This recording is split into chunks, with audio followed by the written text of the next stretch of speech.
राम राम दोस्तों, मैं हूं आपकी दोस्त और शुभचिंतक और बाबा की एक बहुत छोटी सी सेविका जो बाबा से जुड़े हुए रहस्यों को आप तक पहुंचाने का माध्यम मात्र हूं। दोस्तों, आज मैं आपसे फिर से हनुमान जी से जुड़ा एक प्रश्न पूछने वाली हूं। इससे पहले की भी वीडियो जो मैंने बनाई थी उसमें भी मैंने एक प्रश्न पूछा था और जिन लोगों ने सही जवाब दिया है और जिन लोगों ने सबसे पहले जवाब दिया है उनमें से 3 लोगों के नाम मैं वीडियो के लास्ट में बताऊंगी। हो सकता है उसमें आपका भी नाम हो।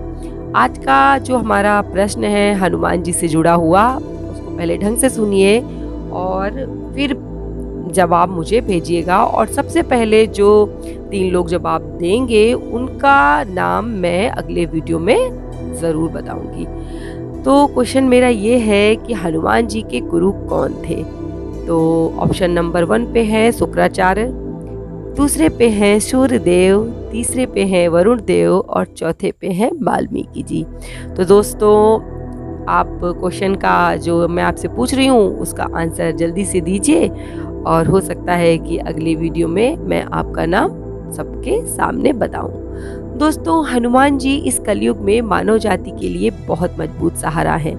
हनुमान जी भगवान शिव के 11वें रुद्र अवतार हैं। जैसे भोले बाबा बहुत जल्दी प्रसन्न हो जाते हैं, शंकर जी बहुत जल्दी प्रसन्न हो जाते हैं, इसी कारण उन्हें भोले बाबा कहा जाता है क्योंकि वो बहुत जल्दी से अपने भक्तों पर दया निधान हो जाते हैं, बहुत जल्दी भक्तों की सुन लेते हैं। उसी तरीके से हनुमान जी भी अत्यंत शीघ्रता से प्रसन्न होने वाले देव हैं। आज मैं आपको हनुमान चालीसा से जुड़ा हुआ एक बहुत ही अच्छा टोटका बताने वाली हूँ। अगर आप बहुत परेशान हैं और आपके कार्यों में प्रगति नहीं हो रही है या आपका कोई कार्य बहुत दिनों से रुका हुआ है तो इस टोटके को आप अपना के देखिए, आपको ज़रूर फायदा मिलेगा। हनुमान जी अजर अमर हैं और हनुमान जी अपने भक्तों की पुकार सुनकर अवश्य सहायता करते हैं और ना जाने कितने भक्तों की जो अनुभूतियां हैं वो हमारे पास आती हैं और ऐसे ऐसे कार्य हनुमान जी उनके पूरे कर देते हैं जिसके बारे में उन्होंने कभी सोचा भी नहीं होता है। तो ऐसे कार्य तो हमारे बाबा ही कर सकते हैं और कोई दूसरा नहीं कर सकता। हनुमान जी अपने सूक्ष्म रूप से इस पृथ्वी पर सदा ही विचरण करते रहते हैं और जहाँ जहाँ भगवान राम का स्मरण होता है वहाँ तो वे किसी न किसी रूप में हमेशा विद्यमान रहते हैं। दोस्तों, हनुमान जी को प्रसन्न करने के लिए सबसे सरल माध्यम है हनुमान चालीसा। ये तो हम सब लोग जानते हैं और हनुमान चालीसा को तुलसीदास जी ने बड़े ही सरल शब्दों में लिखा है जो प्रत्येक के लिए पढ़ने में सरल है। चाहे कोई बच्चा हो वो भी उसे आसानी से पढ़ सकता है और अगर आप बड़े हैं तो उसे पढ़ ही सकते हैं और हनुमान चालीसा बड़े आसानी से आपको याद भी हो जाती है और उसे पढ़ने में बहुत ज़्यादा समय नहीं लगता है।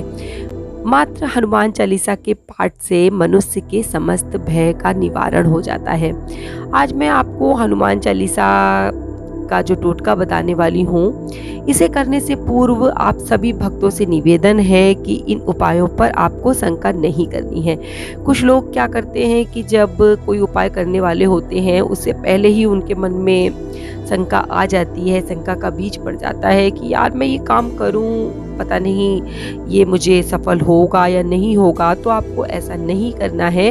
आपको बाबा पर पूर्ण श्रद्धा एवं विश्वास के साथ इन्हें करना है। अपने हृदय से सभी विकारों को निकाल दीजिए और अच्छी भावना को अपने अंदर रखें और कर्म करें। दोस्तों, कर्म करना हमारा स्वभाव होना चाहिए क्योंकि भाग्य के भरोसे बैठे रहने से कोई भी कार्य सफल नहीं होता है। कहते हैं भगवान भी उन्हीं का साथ देते हैं जो अपने लिए कुछ कर्म करते हैं। तो मैं इस सीरीज़ में 2 वीडियो बनाऊंगी, यानी हनुमान चालीसा के 2 टोटके आपको बताऊंगी। तो वीडियो बहुत ज़्यादा बड़ा हो जाएगा, इसलिए मैंने इस बार एक टोटका रखा है और अगली वीडियो में मैं दूसरे टोटके को आप तक बताने का प्रयास करूंगी। तो दोस्तों, आपको इस टोटके को कैसे करना है पहले पूरी विधि सुन लीजिए, फिर उसे आप पूरी श्रद्धा और भक्ति के साथ कीजिएगा।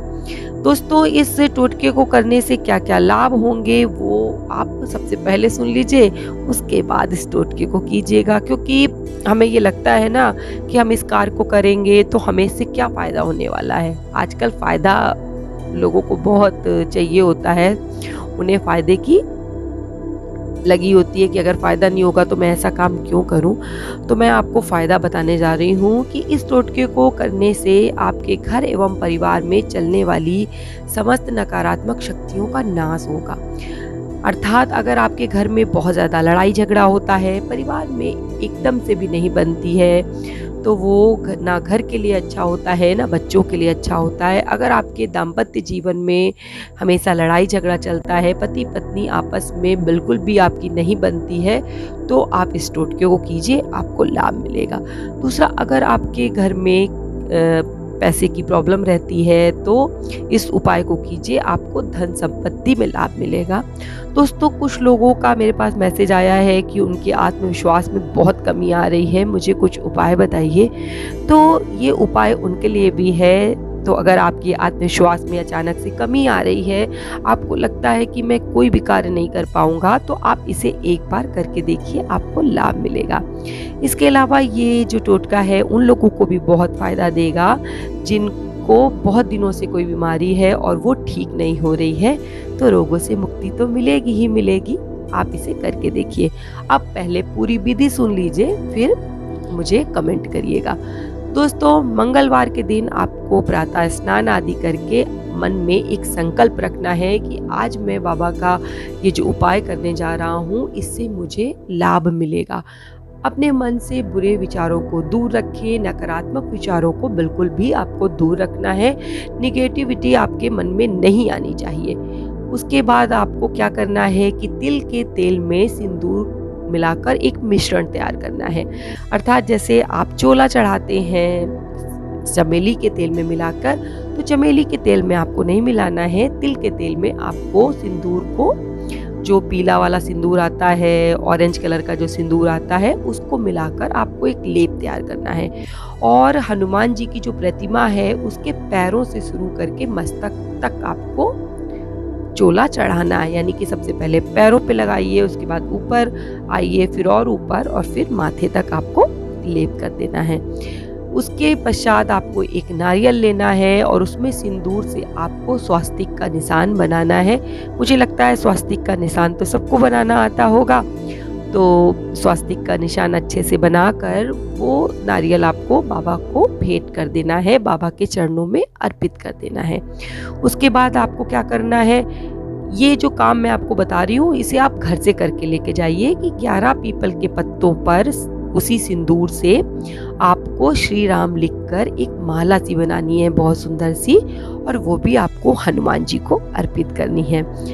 और दोस्तों, हनुमान जी के लिए एक बड़ा अच्छा सा आपको मीठा पान, जिसको गिलौरी कहते हैं, बनारसी पान, उसका आपको भेंट करना होगा। और लड्डू तो बाबा को बहुत पसंद है, तो लड्डू का तो भोग आपको लगाना ही चाहिए बाबा को प्रसन्न करने के लिए।